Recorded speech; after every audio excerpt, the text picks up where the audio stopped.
The training ground was loud that morning. The crack of boots, the bark of orders, the sting of pride. The new girl had arrived just after dawn, quiet and composed, her uniform plain, without rank. To the others she looked like another transfer, uncertain, out of place, and to some an easy target. Within minutes the whispers began. When she stumbled slightly under the weight of her gear, one of the senior cadets laughed. "Watch it, rookie. This isn't a yoga class." The laughter spread like wildfire, but she didn't respond, only adjusted her bag and stood taller, her calmness unnerving in a sea of arrogance. Before I tell you what happened next, tell me in the comments where you re-watching from. I love knowing who is listening. Her name was Evelyn Ross, and if the others had bothered to look closer, they'd have noticed her eyes, sharp, steady, the kind that had seen storms no recruit could imagine. But no one did.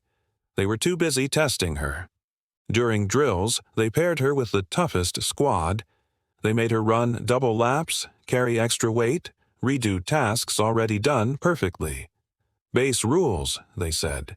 She obeyed without complaint. But as the sun burned high over the base, the smirks began to fade. Because while they grew louder, she grew faster.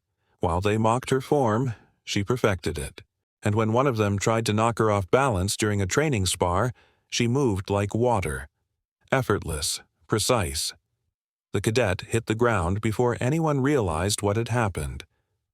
The yard fell silent, but Evelyn only offered a hand to help him up.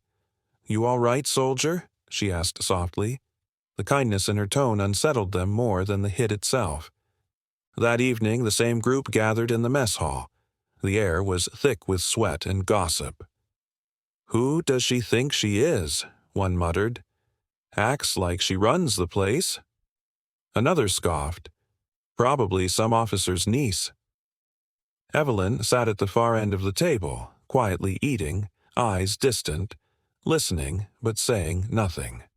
A message notification blinked across her phone, but she ignored it. It was from Command. Tomorrow's inspection at 0800, arrival of new fleet Admiral, keep position incognito until briefing. She closed the message, a faint knowing smile crossing her face. By morning, tension hung heavy in the air. The rumor had spread. The new Admiral was coming. The base buzzed with anticipation, uniforms straightened, boots polished to glass. The same recruits who mocked Evelyn the day before now lined up in rigid formation, awaiting inspection. Evelyn stood among them, her plain uniform blending in. The commanding officer stepped forward. "Stand at attention. The Admiral has entered the grounds."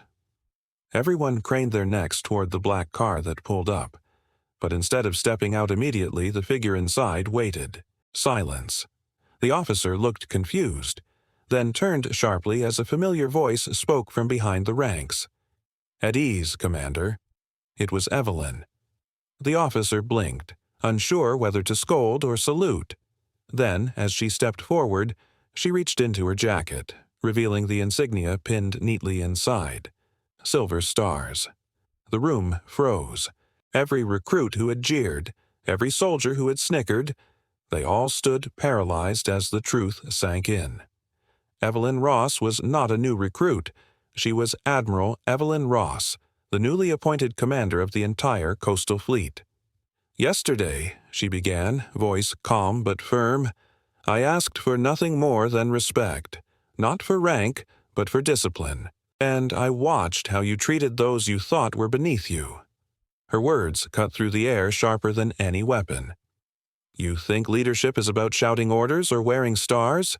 It's about how you act when no one's watching. And yesterday—" She paused, letting her gaze sweep over their pale faces. "You all showed me who you really are." No one dared speak. Even the wind outside seemed to wait. Then her tone softened. "But you also showed me something else. I saw a few of you who tried to help, who stayed silent when others mocked. And those few? You remind me why I came back." She turned to the senior cadet who had tripped her the day before, now rigid, trembling. "Son," she said quietly, You've got skill. But skill without humility is a loaded gun without safety. Learn to respect before you lead." He swallowed hard and saluted. "Yes, ma'am." When the inspection ended, Evelyn dismissed the ranks but stayed behind. A few soldiers approached hesitantly, offering apologies, some too ashamed to meet her eyes. She nodded, accepting each without bitterness. Later, in her new office overlooking the sea, she looked out at the base. The same recruits now training with newfound seriousness. Her aide entered quietly. "You didn't have to do that undercover, ma'am," he said. Evelyn smiled faintly. "Yes, I did. You can't command hearts if you don't know how they truly beat." He nodded, understanding. Still, must have felt good seeing their faces. Evelyn chuckled softly, the sound light but reflective. It wasn't about the shock. It was about the lesson. She turned back toward the window, sunlight glinting off her insignia.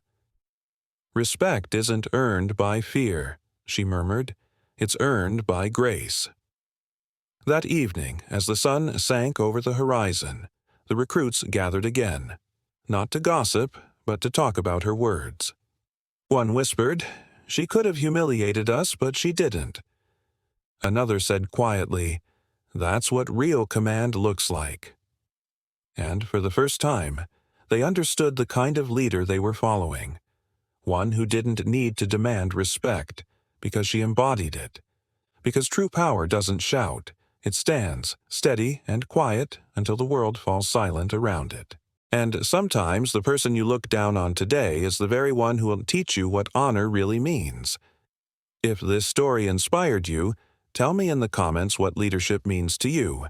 And don't forget to subscribe to Whispered Words, where courage, humility, and truth always have a voice.